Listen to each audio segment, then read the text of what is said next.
The 90-Day Fiancé franchise thrives on dramatic couples and emotional crises. These days, every storyline appears to tease calamity, but that's precisely why there are numerous successful spin-offs.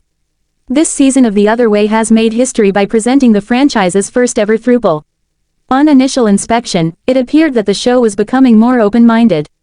It seemed like a brave step that could enhance representation and make non-traditional relationship formats more accepted on a mainstream stage. However, as the audience discovers more about the so-called polyamorous couple, something feels off. What is unfolding on screen does not resemble the narrative of three people sharing mutual affection.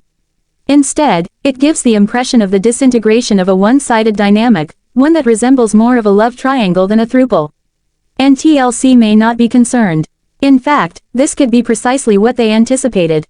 Matt and Amani are a married couple residing in California with their 2 daughters. They originally met at university, which is what brought Amani to the U.S. from Tunisia. She has been vocal since the outset about being the breadwinner. She has a well-paying job, manages the finances, and appears to take on most of the logistical duties in their relationship. She also appears to be the most emotionally engaged, or at least the most vocal, about her desire to create a genuine polyamorous arrangement. Having grown up in a conservative culture, Amani shared on camera that she had to conceal her bisexuality for much of her life.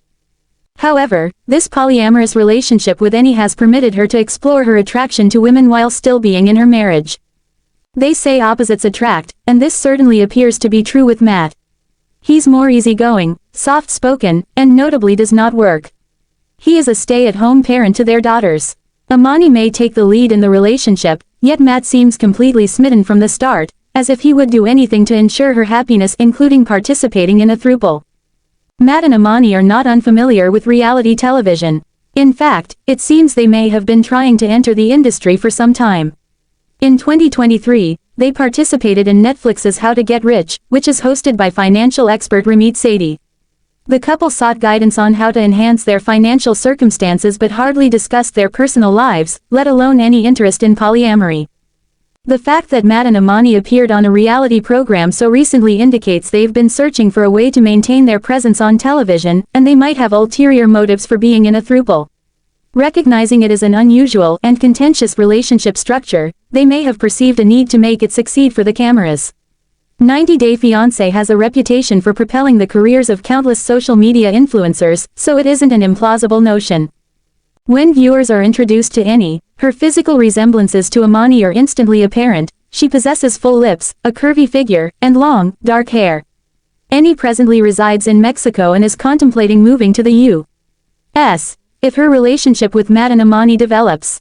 They acknowledge that Matt and Amani would need to divorce, and one of them would formally marry Annie to facilitate the legal procedure.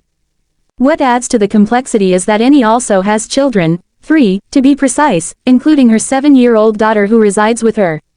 Therefore, if she pursues a relationship with Matt and Amani, it's unlikely that she would be arriving in California on her own.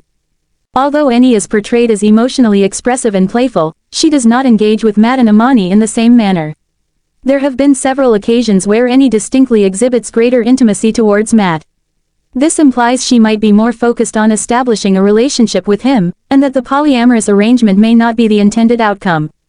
Amani could merely be a means to an end. The first instance of imbalance occurred when Annie welcomed the couple in Mexico. She immediately rushed into Matt's arms and kissed him fervently. For a brief moment, Amani stood next to them, seemingly uncertain about how to integrate herself into the scene. Eventually, she reached out to embrace both of them, and Matt pulled her in close. However, something about it felt uncomfortable, and when planning to divorce your husband to introduce a new partner to the U.S., the reunion should indeed feel otherwise. That was not the only alarming sign. During the visit, it was revealed that Annie hadn't disclosed the complete truth to her family. She informed them that Matt was her boyfriend, yet only introduced Amani as a friend. This indicates that she not only avoided stating she was romantically linked with Amani, but she also omitted the fact that Matt and Amani are married. This omission wasn't unintentional. Annie acknowledged she felt apprehensive about telling her family the truth, and to some degree, that's comprehensible. Gay marriage only became legal in Mexico in 2015, and being a deeply Catholic nation, it still remains a taboo, particularly in rural regions. Thus, Annie may have been concerned about her family's reaction to her dating a woman. Being in a polyamorous relationship is already a challenging concept for many to grasp. Disclosing that you're part of a bisexual throuple would have certainly presented an even greater challenge for her family. The circumstance understandably caused pain for Amani, who expressed her feelings openly. She needed to voice various questions in her frustration. She mentioned that being kept a secret brought back memories of a period in her life when she had to conceal her sexuality, something she promised herself she would never do again. However, Annie has essentially diminished her to that state. Amani probably feels inferior or undervalued in the relationship. It's not as if Annie referred to them both as friends. That wouldn't have been as hurtful. No, she was at ease with acknowledging Matt as her partner, but not Amani.